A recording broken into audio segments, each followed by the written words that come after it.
This podcast is sponsored by BetterHelp. Therapy is a safe space where you can share what's on your mind, whether it's stress, sadness, worries, or relationship issues, without fear or judgment. The therapist is there to listen, ask questions, and help you see things from new perspectives. They can provide insights and teach techniques to manage emotions, reduce stress, and make positive changes in your life. While therapy can be costly, there are affordable options available, like online therapy platforms. BetterHelp is the sponsor of this episode, and they are on a mission to make starting therapy easier. BetterHelp is a platform where therapists and their clients can communicate effectively and get the most out of therapy. Starting therapy is easy with BetterHelp.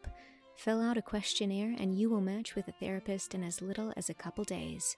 One of the best features of BetterHelp is that if the first therapist doesn't feel like the right fit, you can easily switch to another one until you find someone you really connect with. They carefully make sure therapists on the platform are well qualified, and their customer support team is there to help if you have any questions. If you're struggling and think you'd benefit from a therapy session, click the link in the description or go to betterhelp.com/Anne and get 10% off your first month of therapy.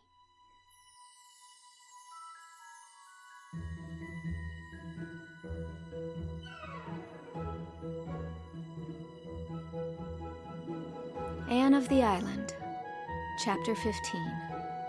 A Dream Turned Upside Down. "Just one more week and we go back to Redmond," said Anne. She was happy at the thought of returning to work, classes, and Redmond friends. Pleasing visions were also being woven around Patty's place. There was a warm, pleasant sense of home in the thought of it, even though she had never lived there. But the summer had been a very happy one, too. A time of glad living with summer suns and skies. A time of keen delight in wholesome things. A time of renewing and deepening of old friendships. A time in which she had learned to live more nobly, to work more patiently, to play more heartily. All life lessons are not learned at college, she thought. Life teaches them everywhere. But alas, the final week of that pleasant vacation was spoiled for Anne by one of those impish happenings which are like a dream turned upside down. "Been writing any stories lately?" inquired Mr. Harrison genially one evening when Anne was taking tea with him and Mrs. Harrison. "No," answered Anne rather crisply. "Well, no offense meant. Mrs. Hiram Sloane told me the other day that a big envelope addressed to the Rollings Reliable Baking Powder Company of Montreal had been dropped into the post office box a month ago, and she suspicioned that somebody was trying for that prize they'd offered for the best story that introduced the name of their baking powder. She said it wasn't addressed in your writing, but I thought maybe it was you." "Indeed, no. I saw the prize offer, but I'd never dream of competing for it. I think it would be perfectly disgraceful to write a story to advertise a baking powder. It would be almost as bad as Judson Parker's patent medicine fence." So spake Anne loftily, little dreaming of the valley of humiliation awaiting her. That very evening, Diana popped into the porch gable, bright-eyed and rosy-cheeked, carrying a letter.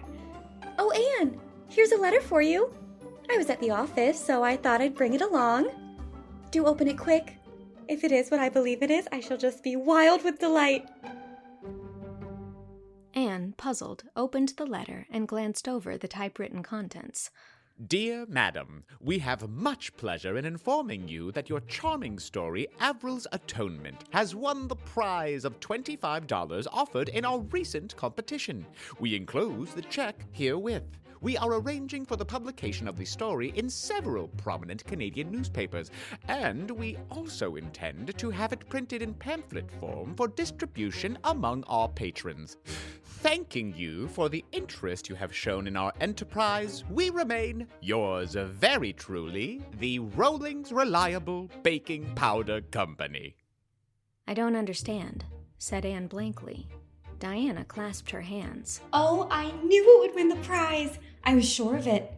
I sent your story into the competition, Anne." "Diana Barry!"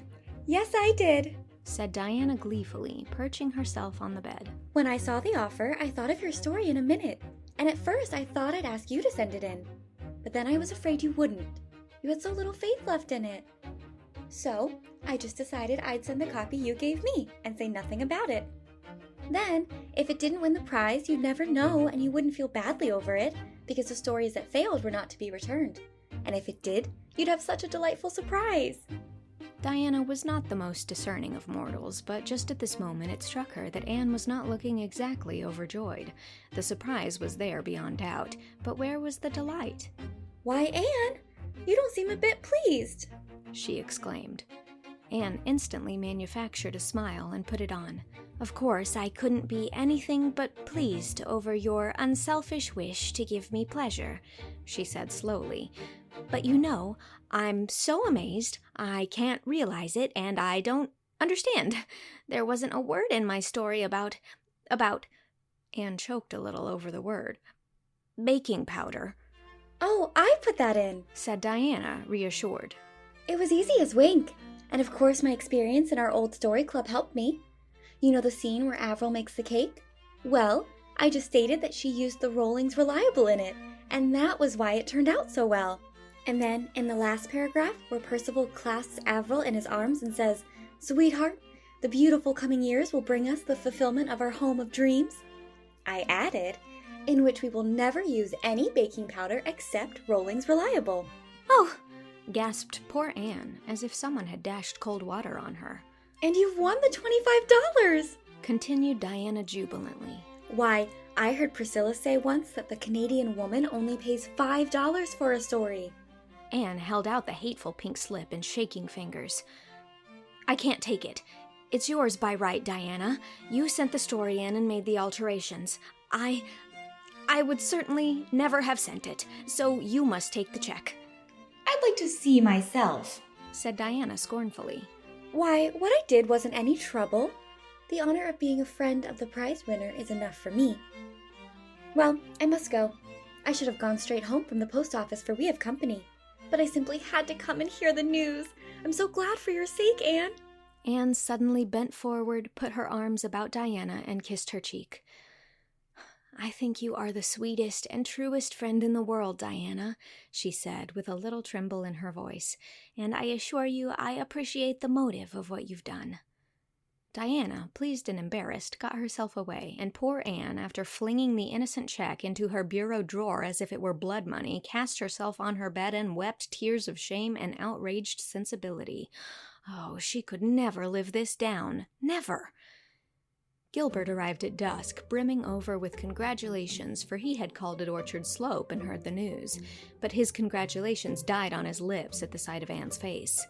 Why, Anne, what is the matter? I expected to find you radiant over winning Rollings Reliable Prize. Good for you.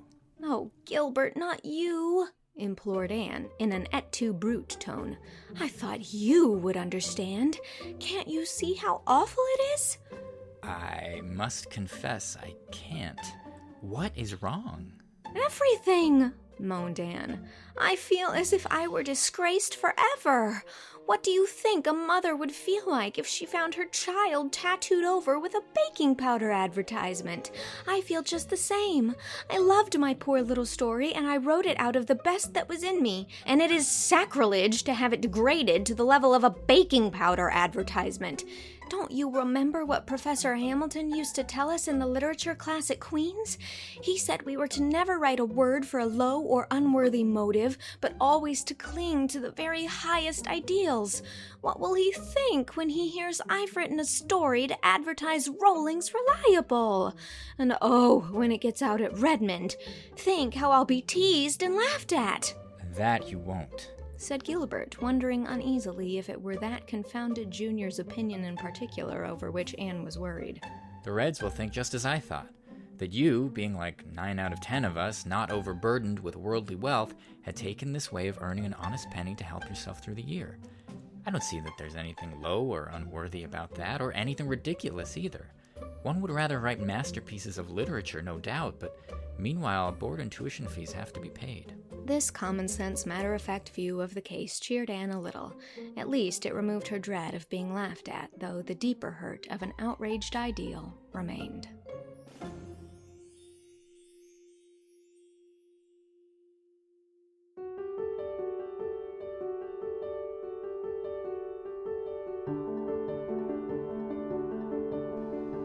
That was Chapter 15 of Anne of the Island. Mr. Harrison was read by Nick Lang. Diana Barry was read by Sarah Grace Hart. The Rollings Reliable Letter was read by Ryan W. Garcia. Gilbert Blythe was read by Sean Persaud.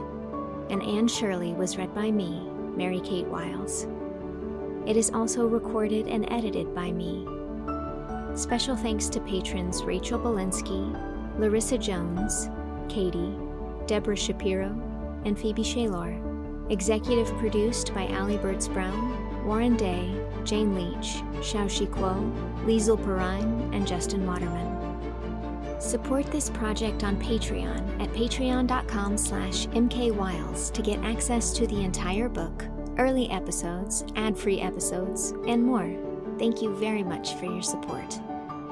Chapter 16 will be coming next week.